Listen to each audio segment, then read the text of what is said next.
play right from the launcher. I know Minecraft. I've been using it for the past, like, that crazy. Minecraft's really good at keeping everything up to date. Keeping their news up.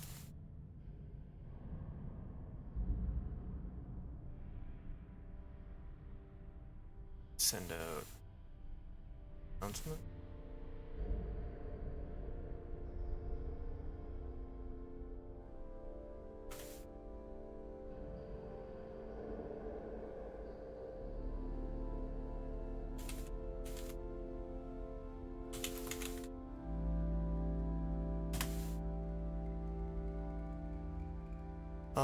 The ability to just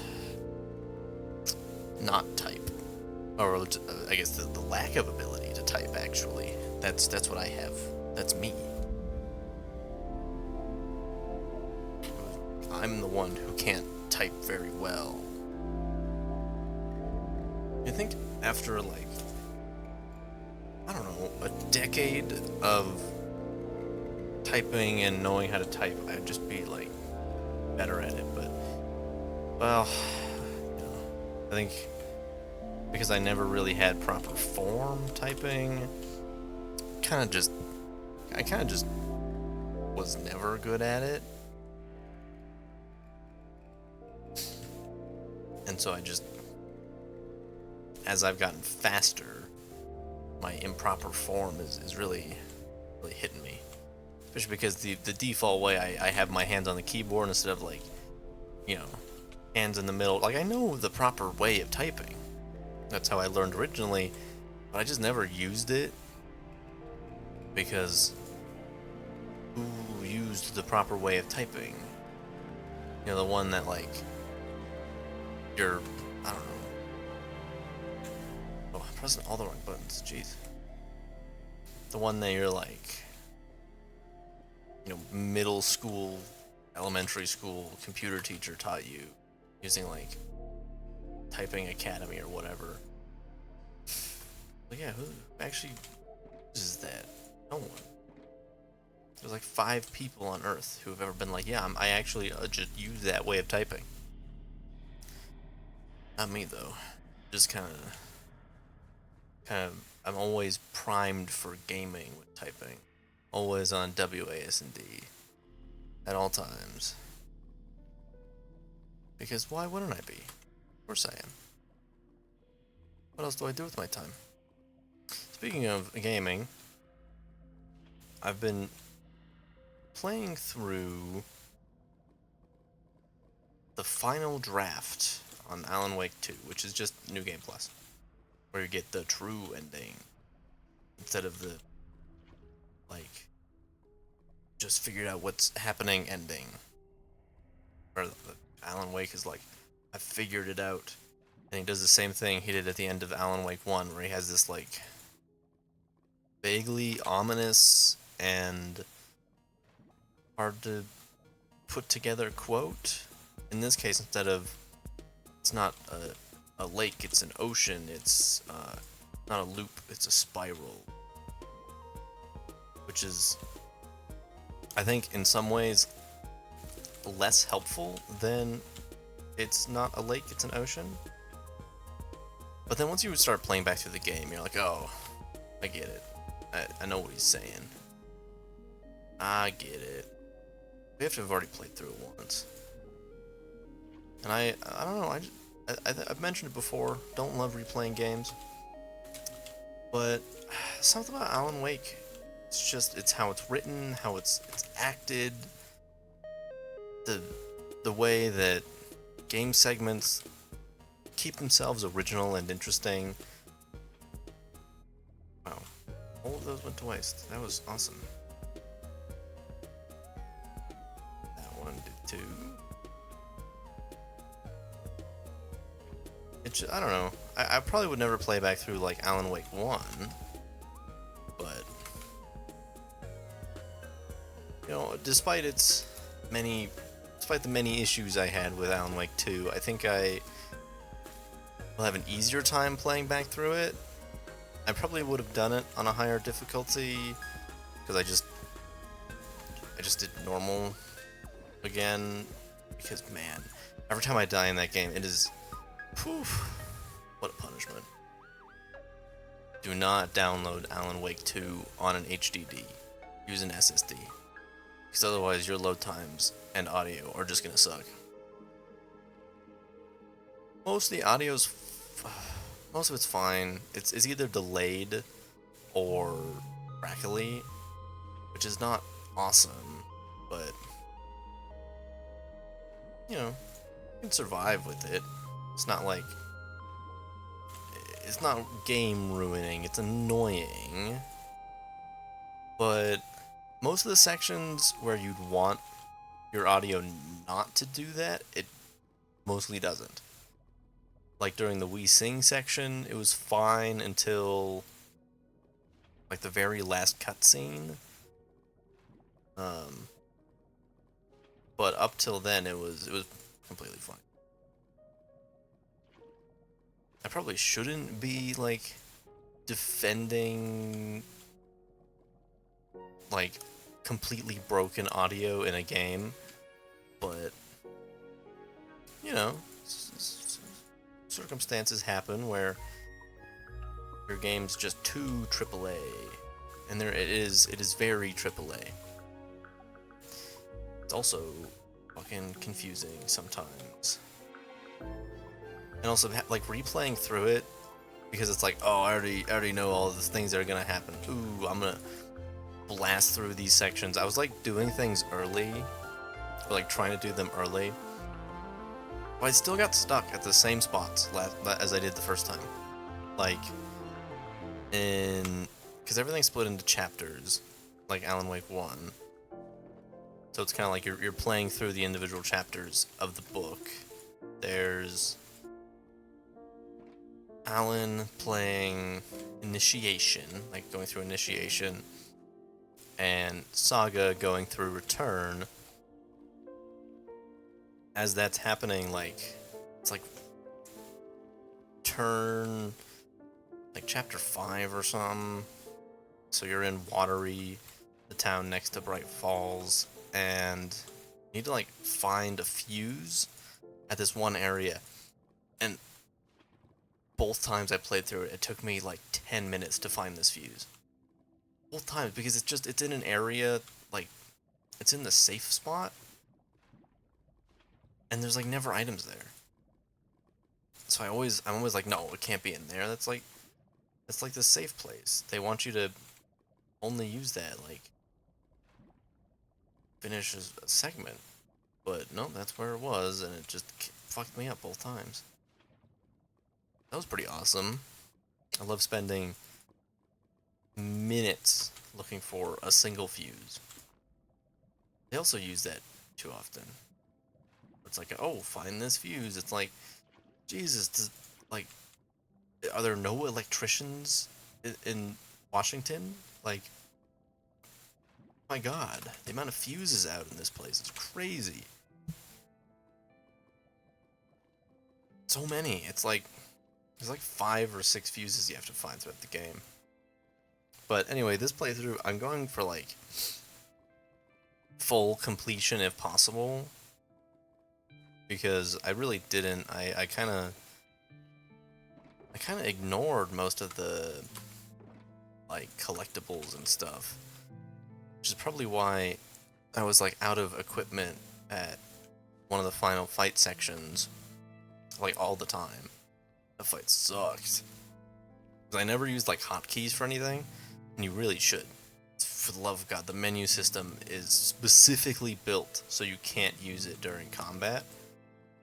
Like, it's made to be kind of like clunky and take a while, so that you don't use it during combat. So you have to hotkey everything, which is good. I mean, it definitely makes everything faster for the player. And also the amount of times I've been like mid-combat pressing buttons and I open my inventory and it almost kills me. Happened quite a few times. It's pretty awesome. And every now and again I'm like, man, maybe I should stream this game. And I'm like, oh man, this game already runs like shit. when I'm playing it alone and it's annoying. So I can't imagine watching it. Ugh, that would suck. Like if I was watching someone and they had all the problems I had, I would stop watching immediately.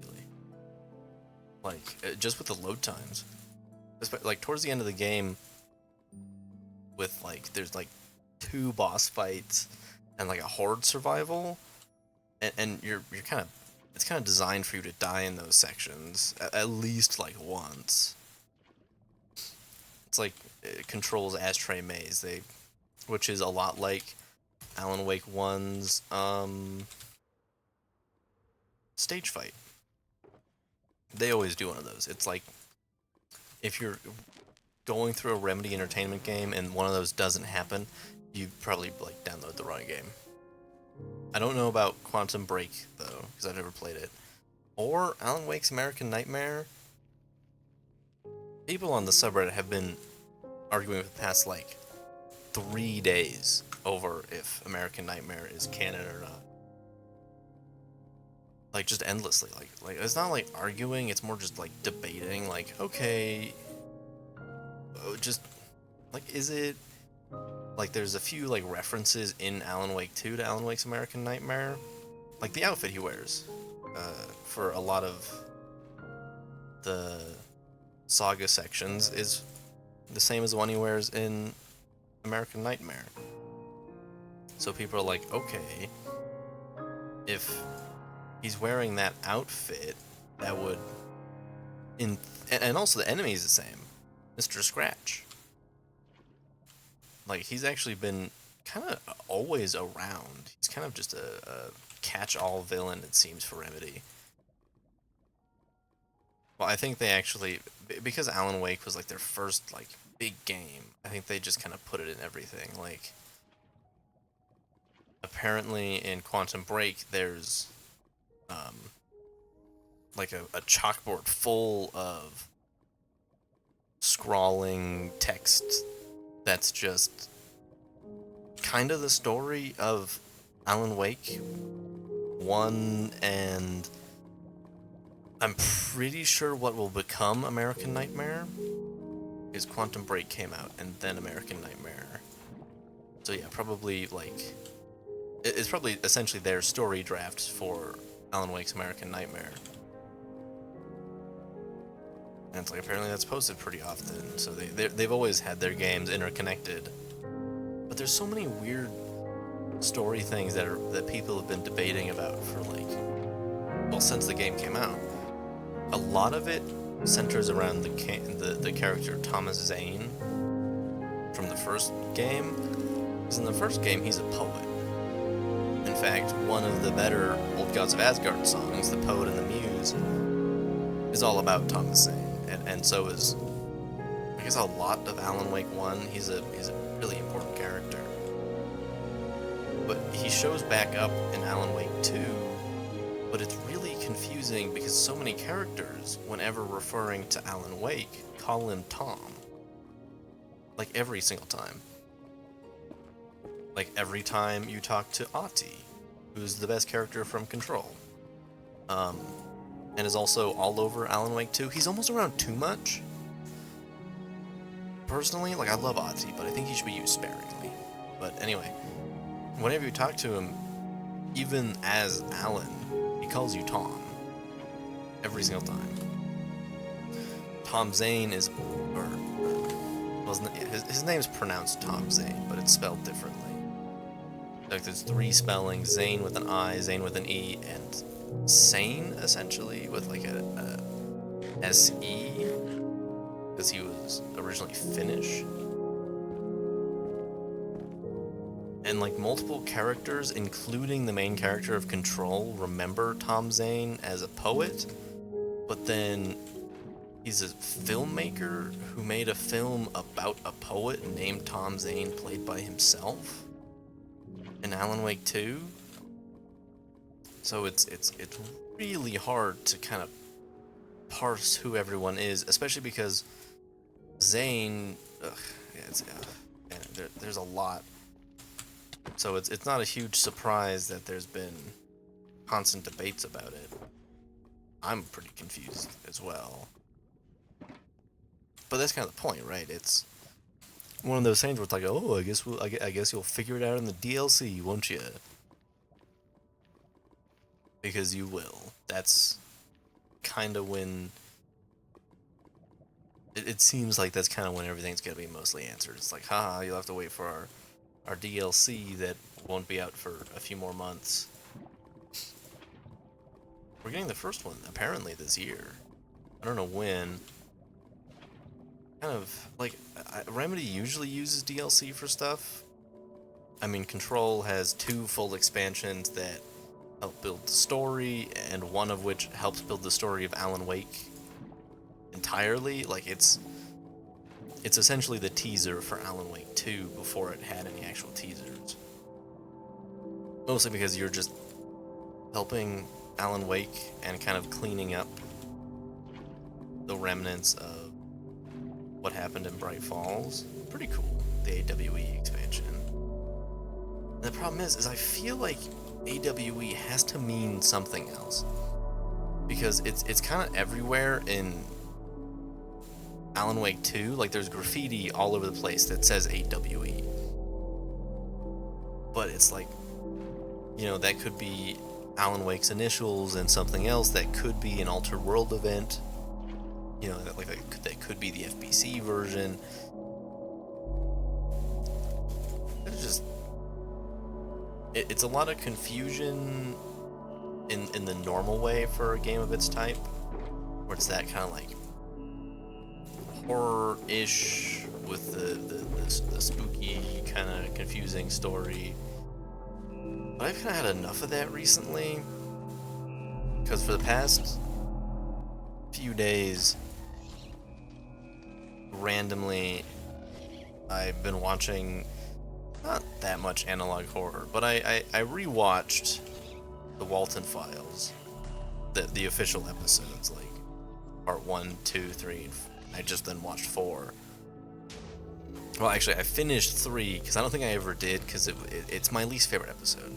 It's definitely the most like impressive, but I think it's the one that takes the longest for anything to happen and is the most confusing. So, but 4 was really good. I really liked Alan Wake, or Walton Files 4.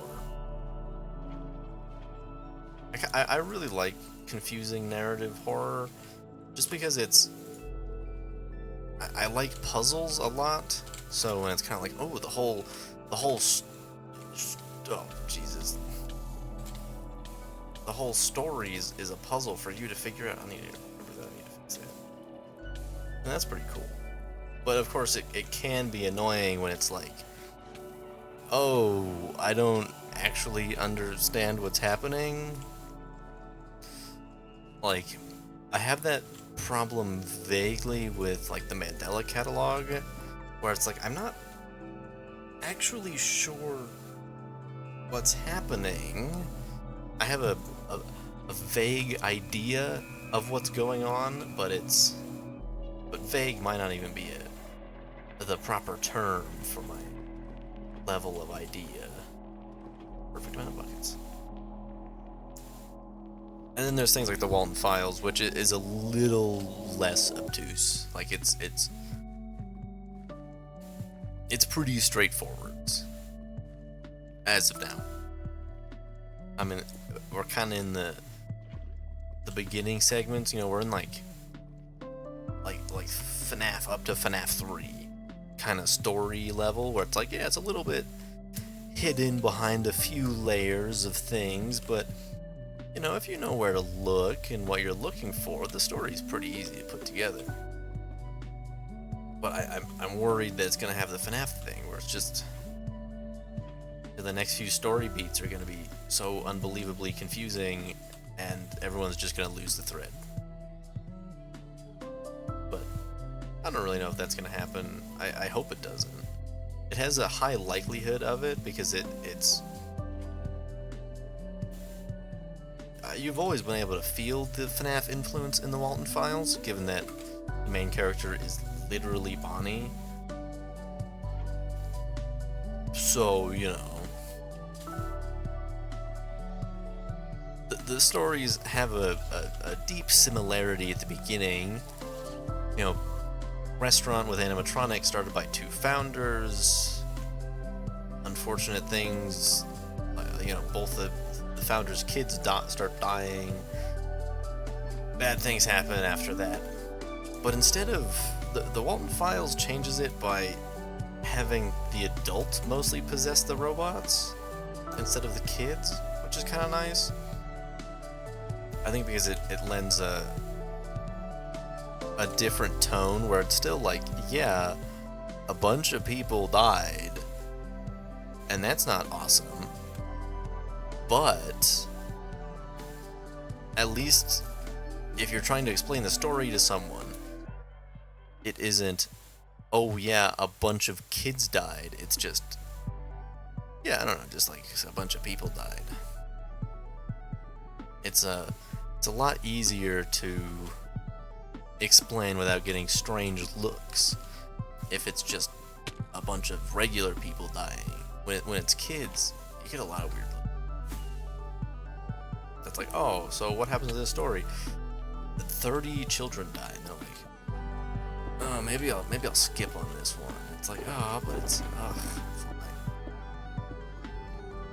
I mean, that's what it feels like every time I'm trying to explain FNAF to someone who doesn't know what it is. It's like, okay, what happens? Okay, so there's this pizza restaurant, right? And everyone loves it. It's like really cool. And then like 30 kids die. And they're like, oh.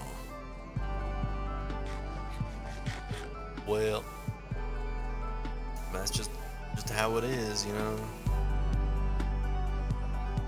Bunch of child murder.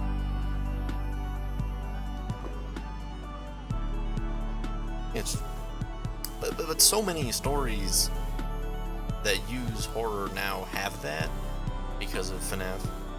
Like, I mean, look at Poppy Playtime.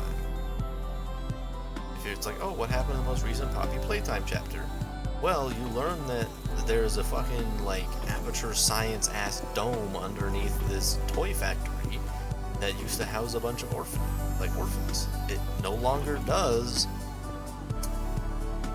And, you know, they didn't get adopted is a key point. They very much did not all get adopted. They mostly got horrible scientific tests done on them. Yay. So it's just kind of average. Although I do think FNAF is the core of a lot of child murdering thing. Especially when it comes to like, oh, you know, I use them for, like, use their souls or whatever for science. That was all FNAF.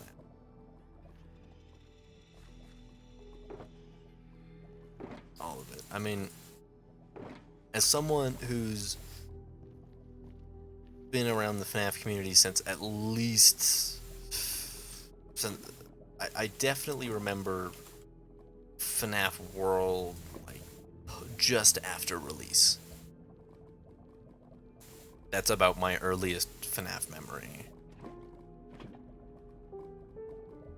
Like, I don't really like to think of myself as like a long-time FNAF enjoyer, because I really wasn't. I'm almost certain I started watching like FNAF content after, like during the release of Such a Location. That's about when I remember, as I feel like it was just the release of Such a Location, which, to be fair, is only like a year and a bit after the game started releasing, because Scott was like, what if I just completely redefine a horror genre within 4 games that I release within a year? Like a sane person. And man, like, yeah, you know, you can have some complaints about the early FNAF games, you know, they're kind of repetitive and, you know, sometimes they're a little unfair or a little too easy. like early nights of FNAF 3. I mean, look, who doesn't love first night of FNAF 3? It's a real revolution of gameplay of you don't do anything. Really fascinating concept. Really taking the suspense to the next level. Especially early on, like you're like looking around that building, you're like, well, what's happening? I don't get it. Where is this animatronic until you into the next night and you're like, oh, there wasn't one. I'm not just like some god who never even saw them because I was so good at defending against them. They just weren't even in the room. And you know, to be fair, suspense is the core of horror. Like, without suspense, horror is nothing. Like, I mean, that's why FNAF is so good, is it's all suspense. With then a payoff at the end of a jump scare, which, yeah, I mean, kind of breaks the suspense, but that's the point. I mean, if it was always going, it's tough. I mean, I've stopped playing many horror games just because I was like, oh, the concept of me dying is worse than the actual thing happening. Like, that happens all the time in FNAF. Well, okay, not really. Mostly FNAF 4. Only FNAF 4. And Help Wanted. There's actually, I think, a video of that on the YouTube channel where well, a VOD. Calling my hour and a half, I think, of playing Help Wanted poorly a video is, I think, an insult to people who make videos with, like, effort and production value, you know, editing, and jokes, and other things people put in videos. Like, I know there's an area specifically clearing out, but, like, I've finished every FNAF game except for 4 and Security Breach, but that was for a different reason. That was not oh, I'm so afraid. That was actually a lack of being afraid. I was unafraid to the point of not enjoying the game very much. That was my main problem. There was no suspense, you know? Like there was no build-up to the animatronics getting you that would build suspense. It was, you sat there, and you're like, oh, I hear one of the, like, 5,000-pound robots sprinting towards me. Guess I'll die. And then that was it. That you're dead. There's no horror in that. It's just, that's just you dying while seeing it coming the whole time. That's like the core weakness of Security Breach. It's just not scary. It has some moments. The daycare is pretty good because it has that suspense where you never know when Moon's gonna get you. He's always everywhere. That's its, like, best horror segment. Otherwise, you can either always see them or, like, always hear them. And I think a lot of the horror of early FNAF games comes from that lack of information. That's what got me when I was playing Help Wanted, like, in the FNAF 1 recreation. Is it was just the overwhelming lack of information, despite the fact that in Help Wanted you have way more information than you'd ever have in the original game. It's that, like, oh man, I can, like, hear them moving around, and because it's VR, you know you're not actually there, but it feels a lot more like you're actually there. So you're playing a lot more defensively. In FNAF 1, you can pretty much slack off the first night, just kind of moving back and forth every time you hear footsteps, and you'll be fine. But in Help Wanted, the urge, at least for me, to just constantly be checking everything is so overwhelming. Just like the anxiety of, oh god, what if Bonnie right outside the door right now, even though I have the classic strat of putting the cupcake outside the door so that way I can see if he's standing right there. You know, just like that worry of, oh god, I don't have enough information about this. With Security Breach, you got all the information you could ever need, because you can just hear them. You can just hear all the information. Yeah, in FNAF 1, there's a good amount of sound cues. You know, there's the footsteps, there's the laughs, there's Foxy's weird humming thing that I don't actually think means anything. I think it's just there to fuck with you. I don't know. At some point, I'll probably maybe finish Security Breach, but probably not. Like, the core idea is really cool. I think out of all FNAF games, the Pizzaplex is my favorite location because it's more than just a, hey, this is a Chuck E. Cheese. It's a, wow, look at this. This is a, like, the greatest pizza restaurant to have ever existed ever. And, you know, like, there's cool robots with, like, actual personalities who you can, like, meet. It's not just,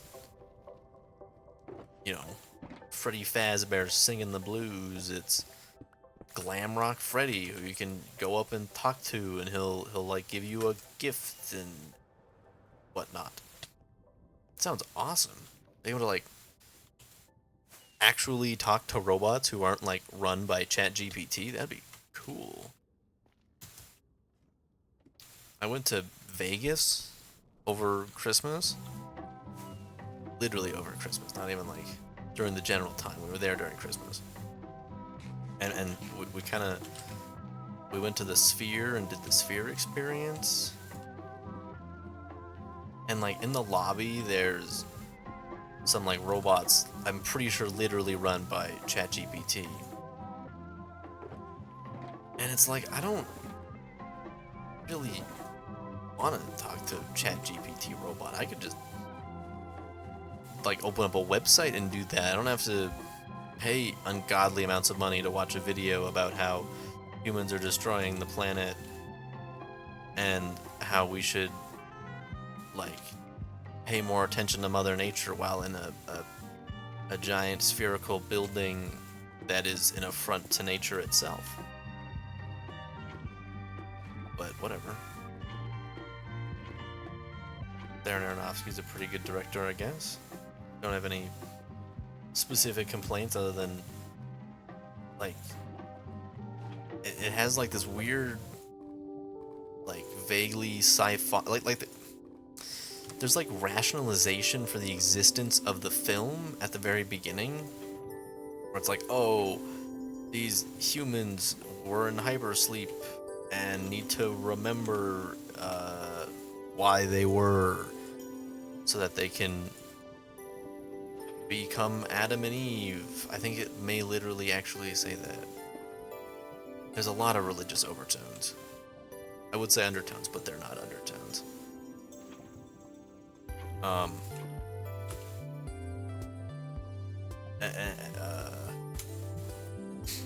Yeah, it was weird. Like, weird sci-fi that, like I like sci-fi a lot. But this was like sci-fi where it's just like, okay, if we just make everything seem really science fiction, they won't question it at all. Trust me. And that was kind of the basis of all the science fiction segments was we need a science fiction segment. I like science fiction that has like deep roots. So like Dune. That's like a really big one, like that, like our Foundation. Oh, both those are amazing.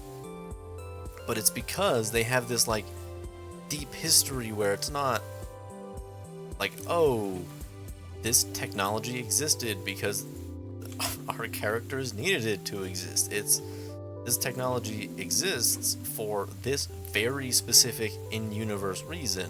Or in Dune's case, doesn't exist when it comes to things like computers. It's like, yeah, computers don't exist because of this thing I'm never going to tell you about. Well, Frank Herbert never would until Brian Herbert made the prequels and then told you about it. And it was pretty lame. I could literally talk for like 3 hours, and I think I have thought about it for like almost like in character, talking about the Dune prequels and postquels for hours because I have a lot to say about them. And how did this even start? Oh right, I was talking about Alan Wake at the very beginning of this. How did I get here? I feel like that's half the conversations I have during stream or with people. I just go on tangent after tangent. I do try and like rein it back in most of the time, and then sometimes it just doesn't work. So I guess I might as well just continue what I was doing. So yeah, I don't know. It was pretty cool. I guess the Sphere was pretty cool. Did not watch the U2 concert because I don't have $8 bajillion to watch a U2 concert. Like, I recently, well, okay, my dad recently got tickets. I was gonna buy them if he didn't, because I really want to go to this concert. And they were like $50, and it's like, okay, yeah, that's pretty reasonable. And then looking at like every ticket for the U2 concert, it's like $1,000. It's like, yeah, okay, it's in a big sphere, that's pretty cool, but like, who likes U2 that much? For any reason. Like, I get concert tickets can be like expensive, but Jesus. Doesn't Bono have enough money already?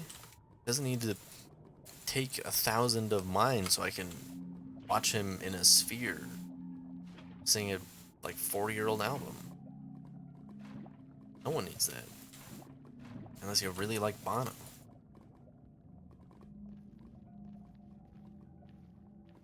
But I mean, I'm going to a Powerwolf concert. I missed their last concert in America by, well, like for a few reasons. I wanted to go with someone because I'd only ever been to like 1 or 2 concerts before, and my one friend who likes metal in any sort of capacity is that one friend who like is on text chains. Like, he's was the friend who literally, like, we put him on a text chain, like we had everyone like kind of try and set up events, and the first thing he said, I was like, hey guys, we should try and set up something. And someone's like, yeah. And then his first response, he was like, this was like 30 seconds after the group was created. He was like, can I be taken off this group, please? And it's like, oh. Alright, so he's that kind of friend, where he's like, yeah, like, he's the friend you only ever talk to while, like, directly next to him, because otherwise he just doesn't respond. Like, he refuses to use Discord. Ever. I feel like it's just... He's also the friend where I can never tell if he's doing a bit or not. And I feel like half the time I've known him, he's just been doing one giant bit that only he thinks is funny. And the rest of us, like, thought it was funny, like, at first, and now it's like, okay, but like we're seriously trying to like set up things to do as a group, and you're not invited to any of them ever because you're not on the thing we invite you with. But anyway, he's the only person I know who really likes metal in any capacity, and my dad happened to be out of town. He's my only friend. I know about my dad's the only other person, really. And my dad was out of town. My friend, I never could have gotten him to anyway. And my mom very much despises metal. She will listen to it only because everyone else in the family likes it. And even then, she'll usually comment on it in the kind of way where you're like, all right, I guess we're switching playlists. You know, it's the everyone in the household has like like 2 playlists, like for driving. Or it's like, okay, we've got the playlist for when it's like just me or like anyone but mom, and then it's like, okay, well, she's in the car, so let's switch to the playlist that does not contain 80% heavy metal, which is the lame playlist. Still fine, but like, come on, who wants to use that playlist? Anyway, it's gonna be a cool concert. But yeah, like I said, last time missed it. Was out of town, came back like the day of the concert, and it's like, I had just been traveling. I didn't really want to go from sitting in an airplane to a metal concert. But then I saw like, I don't even know when. I think I just happened to be on their website for some reason. Oh right, I was looking to see if they had re-released an album on vinyl, because it's like 15 years old this year, and it's like the one album of theirs I don't have that I really, really want.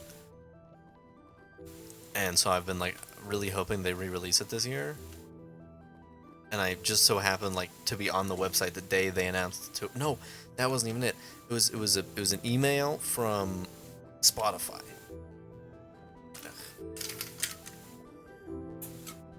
Because when like an artist is doing a concert near you, sometimes Spotify will do a pre-sale where it's like, hey, using this code specifically from Spotify, you can get tickets early and for a discount.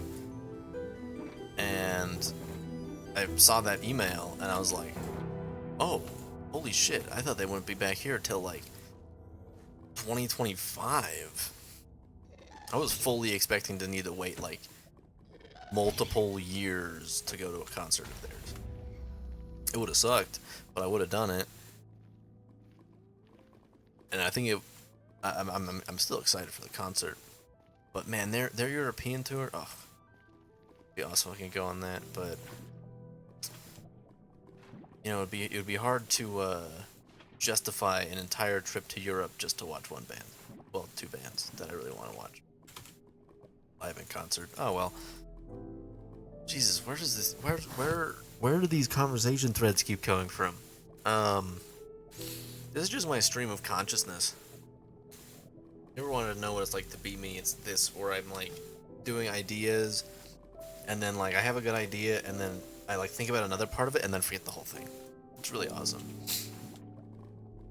You think I'd be better at like writing things down, taking notes? I've thought about taking notes to like have like a talk about list, but I've never gotten around to it, mostly because I don't actually ever know when I'm gonna stream. If I'm being honest, I probably shouldn't today. I probably shouldn't have. I've got quite a bit of homework, but hey, you know what, college schedules mean that it's fine. I've got all of Friday and Saturday, is what I keep telling myself, because I do have all of Friday and Saturday, but it could be a day like today where I get like an hour and a half of homework done. I got like 2 hours of homework done. It just took me like 4 hours, and like an hour and a half of that was like really productive, and then the other hour and a half I watched an entire documentary and did like 3 questions that each took like 45 seconds. So really a deeply productive day. I mean, I didn't really, because you know, sometimes like I really try and just like get at least like 2 or 3 hours of work in when I have that much. And sometimes it's just so easy. Like I need to like I started using my vinyl records so that I wouldn't have my computer open, because if I have my headphones on, it's really easy to just like click on a YouTube video and then watch that. But if I'm using records, I don't have headphones on. I don't have audio to my computer, so it should be better. But instead, I just like get distracted by like looking at my Steam discovery queue, or I don't know, anything at all. I just need to like shut off my second monitor, or like minimize everything or something. I need to make a like standalone iteration of Linux on my computer so that when I'm trying to do homework, I'm gonna be productive. Like a version of Linux that just has like JGrasp on it and like nothing else. That would probably help a lot. 'Cause that way, I'd be looking at my computer and it's like, oh, the only thing I have is my programming program to do C++ in. Guess I'll do C++ homework. Which is probably what I should be doing right now. Actually, I have, like, okay. The teacher gave us, like, a project to do, and I've been working on it for, like, 30 minutes, and it's almost done. So I'm not super worried about it. It's mostly just here's how you use classes and objects. Which, even though we learned it last semester, we're learning it again. Because, well, you know, I mean, it's college. Not everyone took the same classes, and maybe the teacher was like, maybe you took this class 5 years ago. It's not like C++ has changed any. It's been around since the 70s. That was the craziest thing. Like, in Computer Science 1, it's like, here's all these languages. And I remembered Python being, like, relatively new. You know, it was still kind of the new kid on the block. And it's like, yeah, Python released in 1985 or something. It's like, oh. Okay. Fuck, I guess. That's a long time ago. Yeah, anyway, any programming language that there is, by and large, will probably be older or about as old as your parents. Depending on how old your parents are. If you are within the millennial Gen Z area, your parents are probably younger than the programming language their computer is built on. So, you know, that was kind of that was one of those things that's like, oh fuck, okay, cool. Because you think of like programming languages as something that like every few years there's like a big new one. And it's like, no, there hasn't been a new one for a big new one for like a decade. Why did I put my rockets away? I need those. Like the last big new one was whatever Apple uses. It's like their proprietary language. And it came out in like 2014. I think it's called Swift.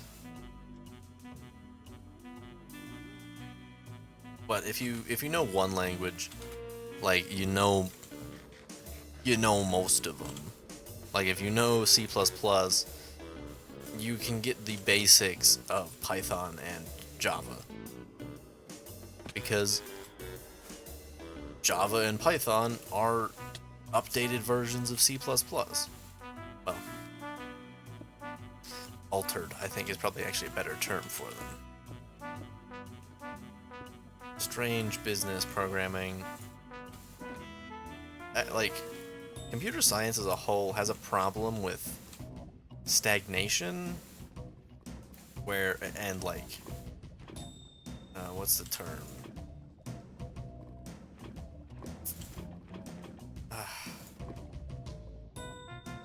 Oh my god.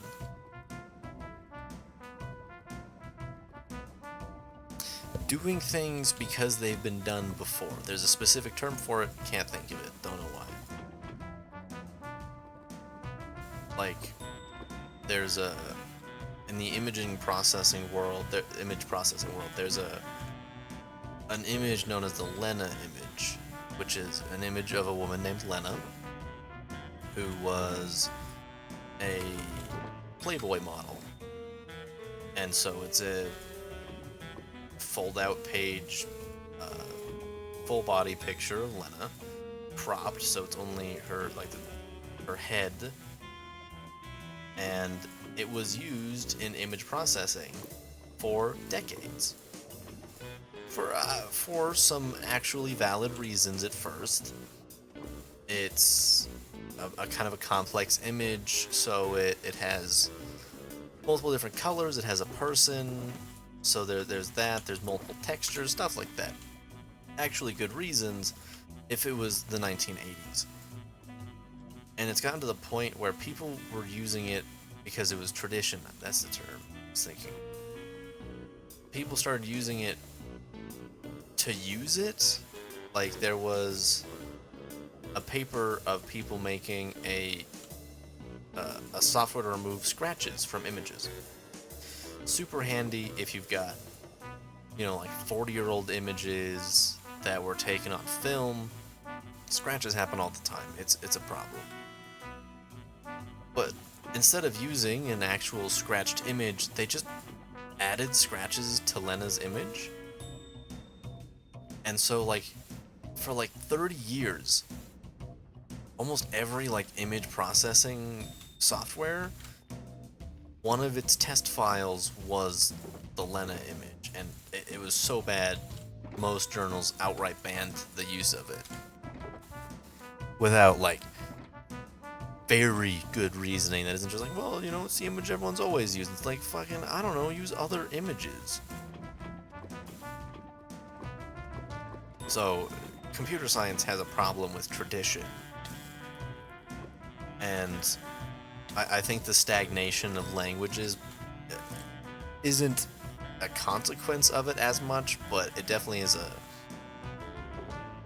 It doesn't help any that the same languages have been used for 50 years.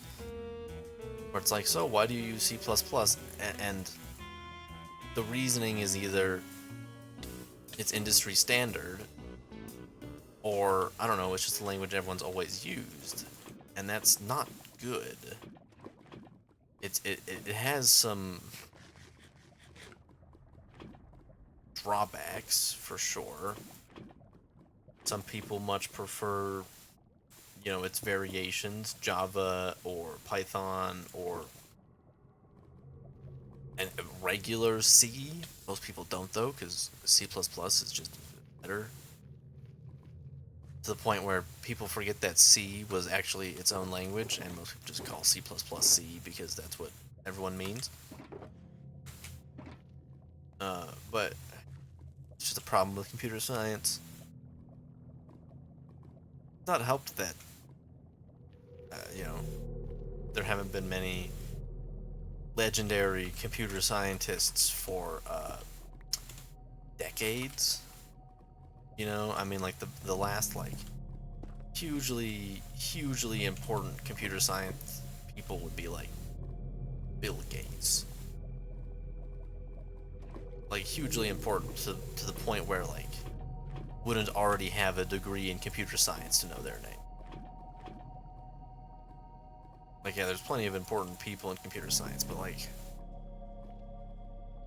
you gotta know their names. That's what really shows how important they are, if you know their name or not. And I think because there have been so few recently, I think it just, people tend to try and become the people they idolize. And so if you idolize someone like Gates or Wozniak or Jobs, you're gonna fall into that routine of like, oh, well, this is what X person did, which means that's what every computer scientist should do. And that's just not true, but it's hard to break out of. And I think it isn't helped by the fact that the people who are really famous in computer science are really famous. Like, you know, you got your guys in like other fields of science. You know, you got your like Neil deGrasse Tyson's, Carl Sagan, Stephen Hawking. I'm going astrophysics. I don't know why. Jonas Salk. You know, guys like those. But what? Damn, that train of thought's gone.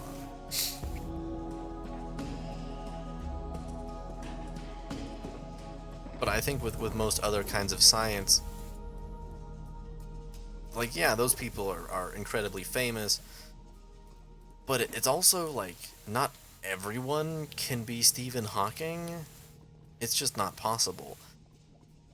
But in theory, especially like early computer science stuff, almost anyone could have been Bill Gates or Steve Jobs.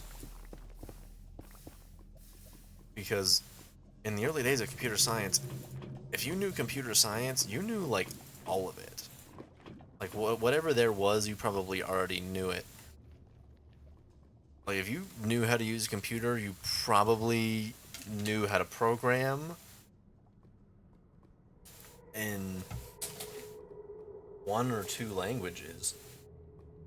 You know, you probably knew HTML or earlier iterations, probably knew BASIC,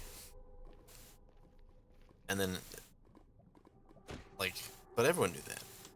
If you knew computers, you knew that. So back then, anyone could have been one of the superstars. They just never were. And I think that's a big problem, because it means that you look at the self-made billionaires that is Bill Gates, and it's like, yeah, but that'll never happen again until some entirely new frontier of technology comes to be. There isn't gonna be another Bill Gates. It requires a technology that no one's perfected yet, and those are rare, because technology is so quick and most of it's built off of computers. So the Bill Gates of that already exists. And I always wonder if, like, I make any fucking sense at all, ever. Like, I feel like I do some of the times, and then I'm, like, talking about something that's so far down a tangent, I've forgotten where it started, and then I try and think about where it started, and then I forget where I'm at in the tangent, and then everything just breaks apart. And it means I repeat myself a lot. Okay, not that often. I do repeat myself. That is a known issue that I try to work on. But, you know, it's hard to remember what stories I've told.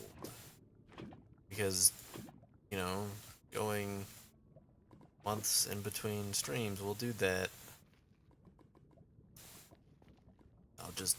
I'll forget if I've said something. I also find myself out of the habit of checking everything. Like, when you know there's... I'm just gonna finish this thought. I probably shouldn't even have started. It's not like bad. I dislike talking about streaming when I'm streaming, because I feel like it's too easy a topic to fall back on.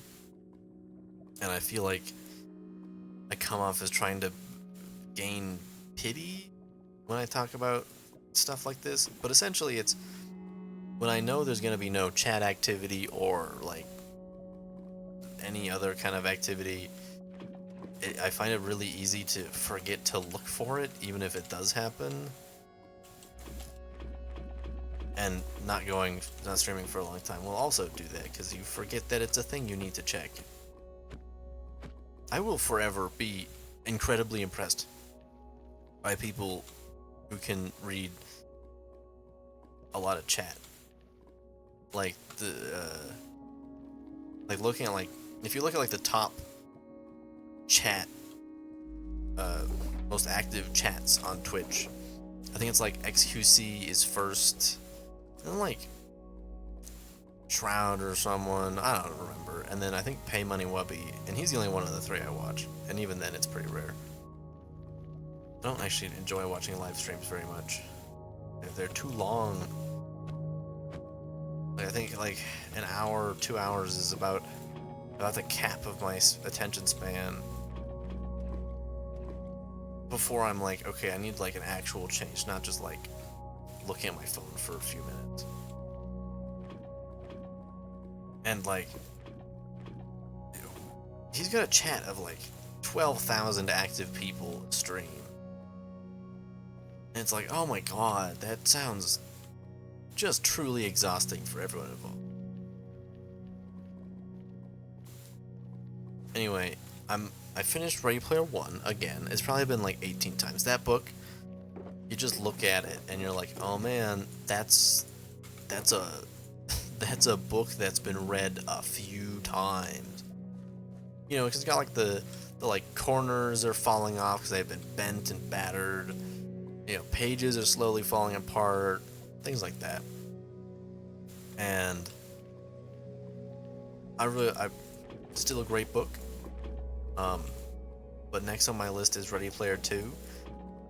And man, I'm not excited. I'm kind of like forcing myself to read it because I read it like as it came out. Like it came out and I had a copy, I don't know, probably a few days later.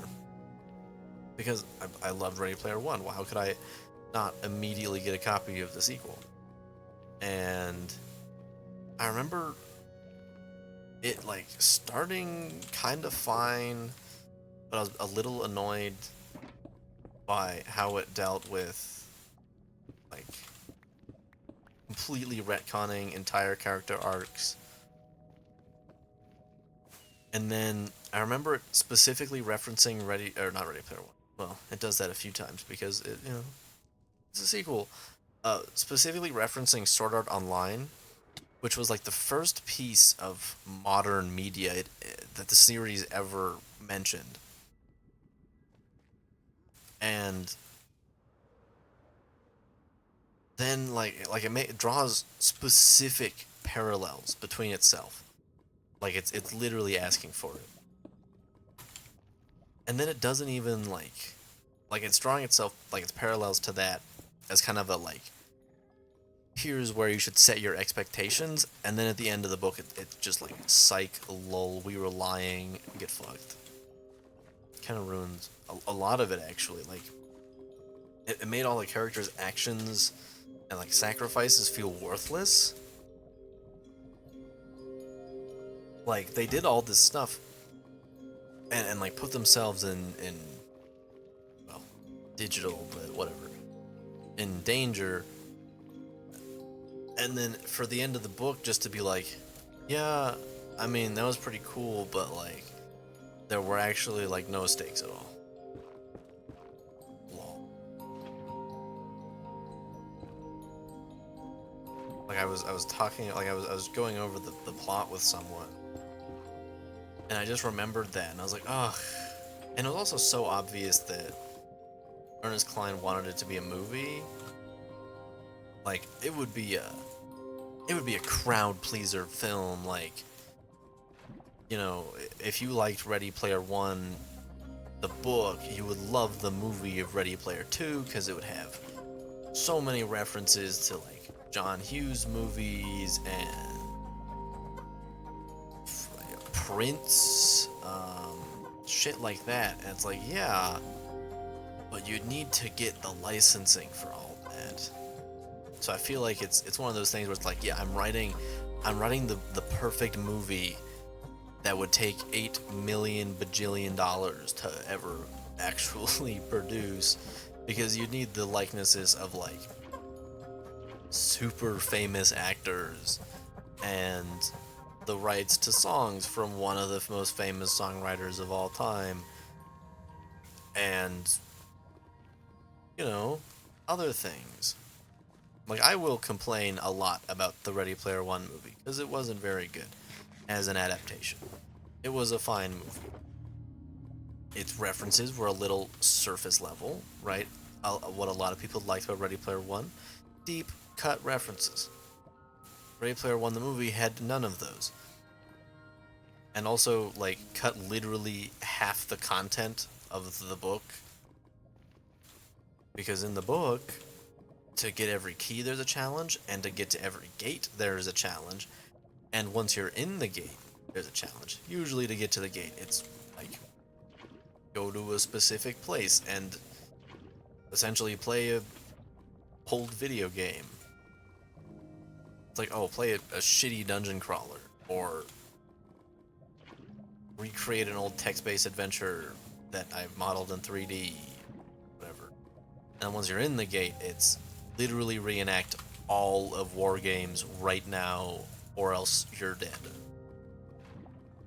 And or like one of them was Monty Python and the Holy Grail, and it's like, I've seen that movie quite a few times, and I could not properly recite the starting lines to the film.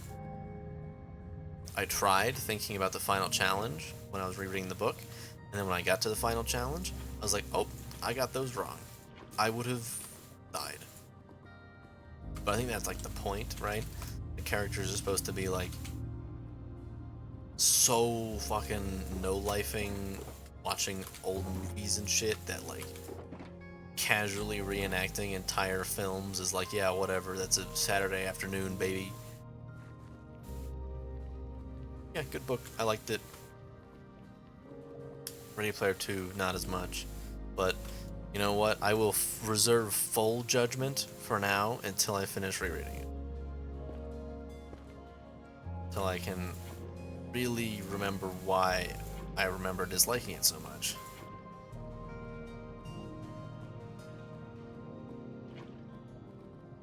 And I think I will. Like, having finished Ready Player 1 again, it's like, okay, I remember kind of the beginnings of Ready Player 2, and the end of Ready Player 1 is essentially, hey, we don't actually need the Oasis. It's a false reality that we'll never truly be happy in. We should try and make the actual version, like all of actual reality, better. And then in Ready Player 2, it's like, okay, but what if the character didn't believe that? And so just made it easier to lose yourself in the Oasis. That would be pretty cool. And it's like, no, fuck. You had one job. That job was to not ruin every character moment from Ready Player 1, but you did. Job. But luckily, after that, because I've got a reading list built up, after that's World War Z, a nice cool down, and then I think it's then straight into The Shining? Something like that. I think it's The Shining. Yeah. One of the classic Stephen King novels I have not read. Because I've read a good amount of Stephen King. But The Shining's been on my list for a while. Pet Sematary in there. You know, just the classics.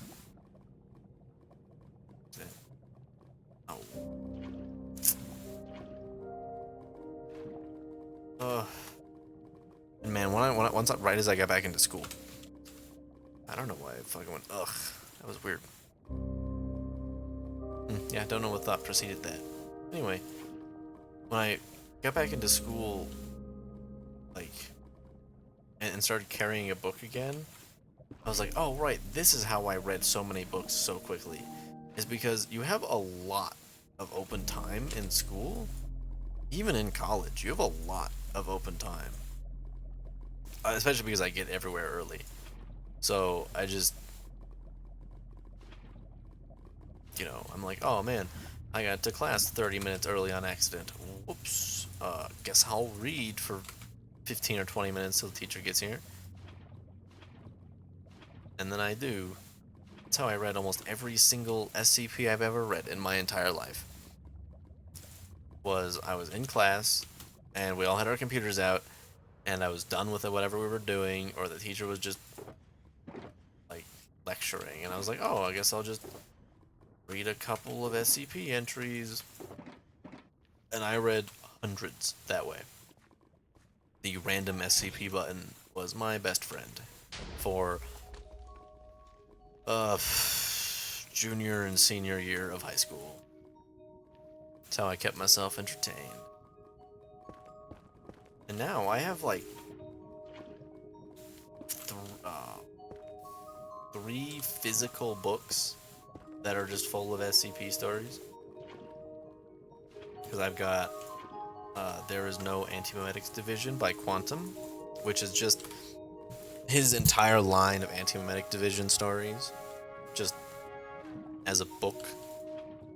And then there was a Kickstarter 2 years ago, 3 years ago, for like full SCP art books, and I've got all three of those. Those are really cool. I randomly looked at one because I think I was looking for like my bookmark or something, and then spent the next like 2 hours just reading through them. I love SCP entries. They're so simple, and you can always they're always written in such a way that if you only like certain parts of SCP entries, you can just skip to that part. If you're like, oh man, I don't really specifically care about containment procedures, you can just skip those containment procedures. Head straight to description. It's great. And also, I think I enjoy them because, like, they're all written similarly enough that it keeps continuity, but also every author has their own voice. So every one of them is just like slightly different while staying so similar. It's great. Highly recommend reading them. The SCP Wiki is kind of a shit show sometimes, just because it's hosted on a rough site. It's hosting company Wikidot is not well known for being the best at its job. It's kind of like fandom in a way, where it's like, yeah, it'll get the job done, you probably just won't enjoy most of it. No ads, I don't think. I don't know, I always had an ad blocker on. Sometimes the random SCP button doesn't fully work properly. It kind of just... Sometimes you'll get the same one a few times. Probably just I've found that computer randomization is sometimes a lot less random than we'd wish, and tends to gravitate towards certain numbers. I found 0 is a pretty big number it likes to gravitate towards, if that's an option. Things like that. But definitely worth checking out, or if you're too lazy and don't want to actually read them all, the Exploring series has great readings of a bunch of SCP articles. Oh, I am out of netherrack over here, at least. Like, that's how, like, I originally got into it because a friend really liked them. The like, super base level ones, 096, things like that. And, like, he talked about 096, and it was one I think I knew about it, but I didn't know the name or title or anything. Whenever he talked about it, it was kind of just, like, nodding my head like I understood when I completely didn't. So to stop seeming like a complete fool, I was like I happened to come across the Exploring series, listened to a few of his videos, immediately had the same problem I have with every piece of horror fiction I've ever read, which is, oops, didn't sleep that night. Yikes. Well, it made it harder to sleep.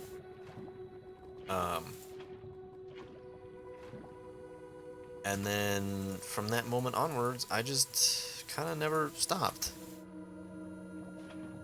I just started reading them by myself. I actually, on my computer is a draft of a video essay talking about certain SCPs. It's kind of bad, which is why I never made it. And also I'm lazy.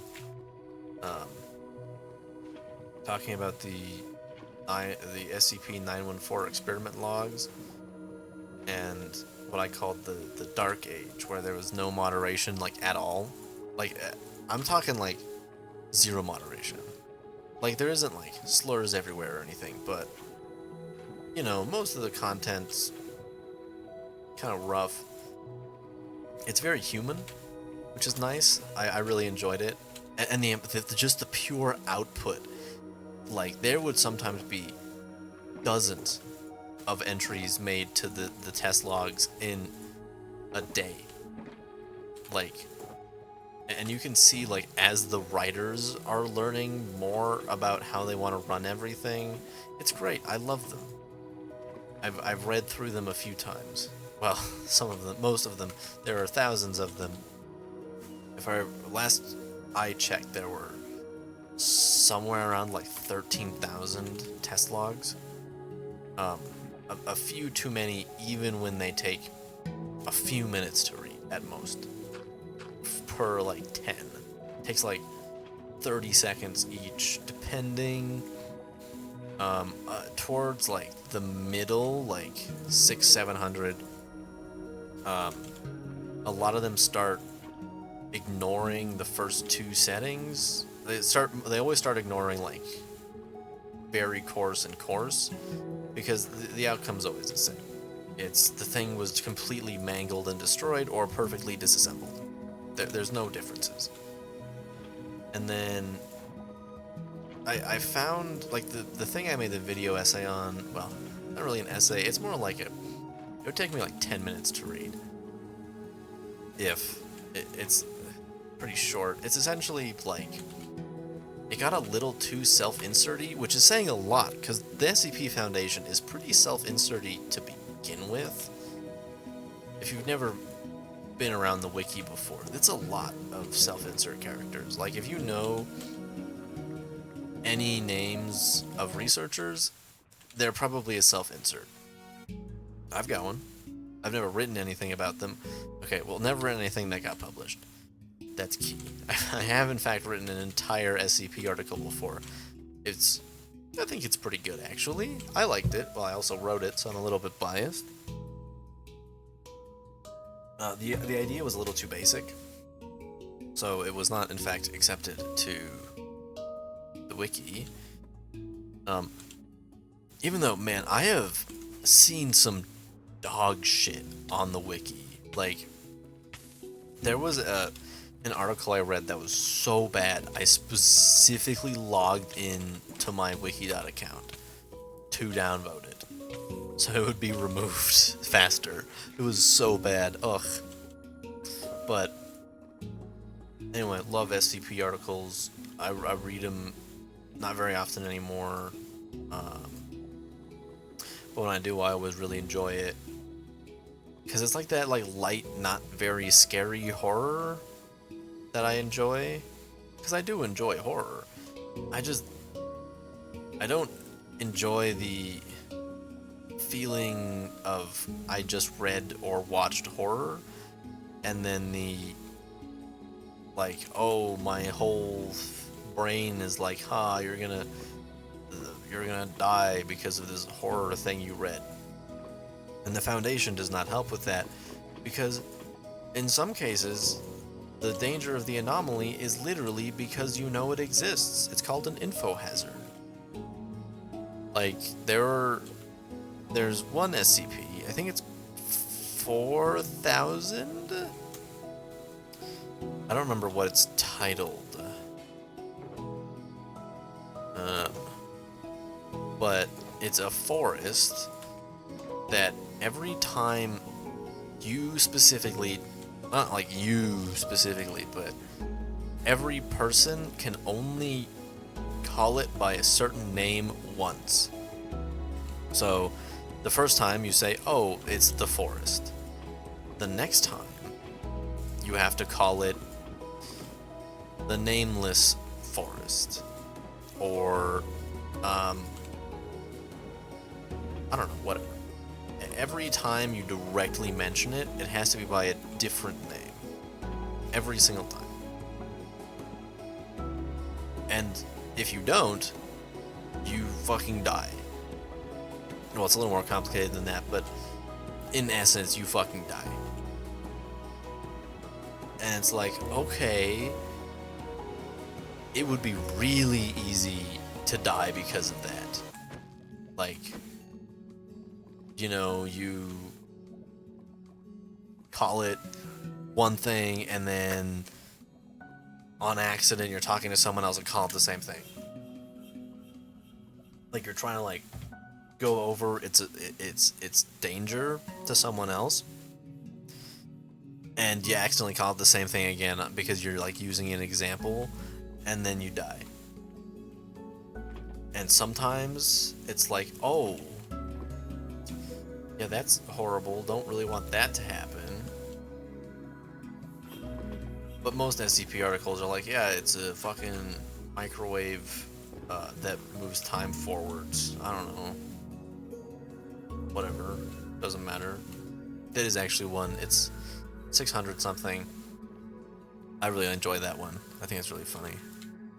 Just because like the way it's written and the way the researchers try and use it, where they're like, okay, we have this great idea. We're gonna put a bottle of whiskey into it and try and age it. Because you can make it age stuff for like millions of years. Because the power level is literally like the power level, like exponential power. So it's like if you put in 10 seconds to the 10, like with power 10, it's 10 to the 10 seconds. Which is, it's not that much, that's like 1,000 seconds.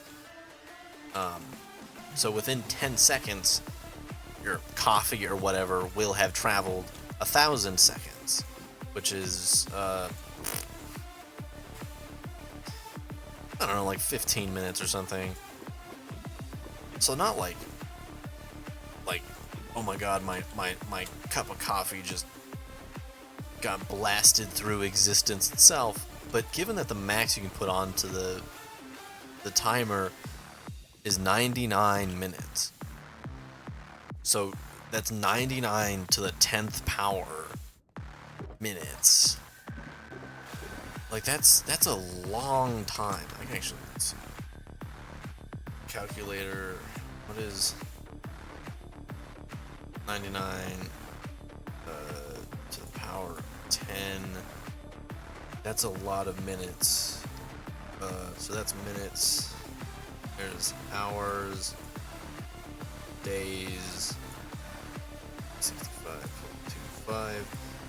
That would be, so there's 100,000 million, but it's 171 trillion years, give or take. I may have multiplied somewhere in there. Nope, that was all division. That's 171 trillion years.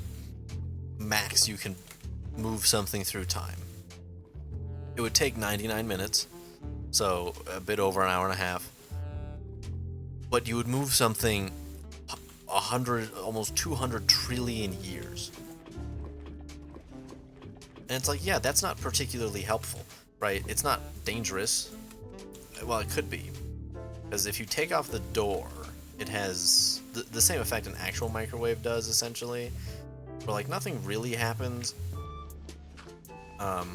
It will still move things forward in time that are like close to it in a fallout effect, like an actual microwave would, where it's like the further you are from the microwave, the amount of time you would travel goes down exponentially.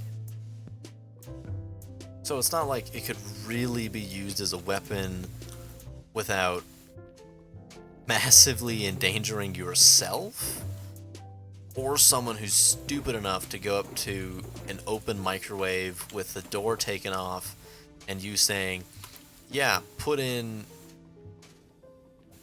you know, a minute to the 10th power and stand there the whole time and stand there for the 1,000 minutes or whatever. Not particularly dangerous. Like, not like they're not gonna have a good time, but you ain't killing anybody with it. And you know, so sometimes SCPs are like that. People who aren't really around the wiki often complain that SCP is just a bunch of power scaling, where it's like, oh, my universe destroying monster is more powerful than yours, and it's like, that's always been a problem, and it always will be. That's just a problem with anything supernatural. Power scaling becomes a thing immediately, just by its very nature.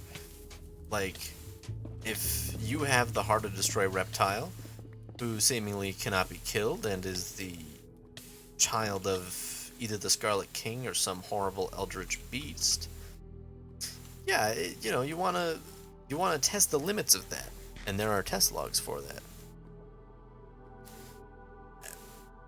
And you know, someone else may be like, well, that lizard's pretty cool, but what about this other thing I made that's more invincible?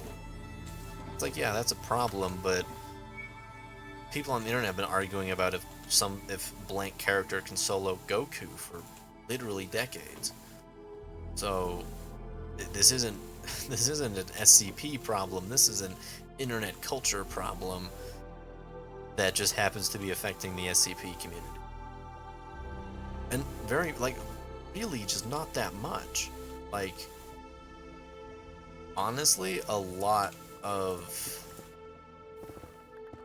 like what people talk about nowadays is how long should articles be? Because that's been an argument for quite a while. Like, should we have articles like any of the 001 proposals, which are mammoth documents, like the 001 proposal, the Ouroboros cycle. I started reading, and I think with about 3 weeks of constant reading, I gave up. I didn't finish. It's 4 parts, and those parts are all incredibly long and detailed and so amazingly well written, but you need to get through them all, and it's exhausting. It was really good, but it was kind of exhausting. Alright, well, I'm coming up on 90 minutes, and I said the stream would be about 90 minutes, and it will be. I hope you enjoyed. I hope it was less all over the place. It wasn't. I know it wasn't. Sorry. It'll never not be all over the place. That's just how it is. It's how my brain is. It's all over the place always. I hope you enjoyed. If you did, follow. If you didn't, don't. There's a Discord. Get notified when I stream. I have a Twitter. I don't even think it's linked anywhere. Don't follow it. I don't use it ever. Like, I sometimes check, like, one thing every, like, 2 weeks. Actually, about every month I use Twitter. And it's to check if someone's uploaded a video, essentially. So, yeah, I'll probably stream, I don't know, almost certainly Sunday. Maybe at some point before that. We'll see. Bye.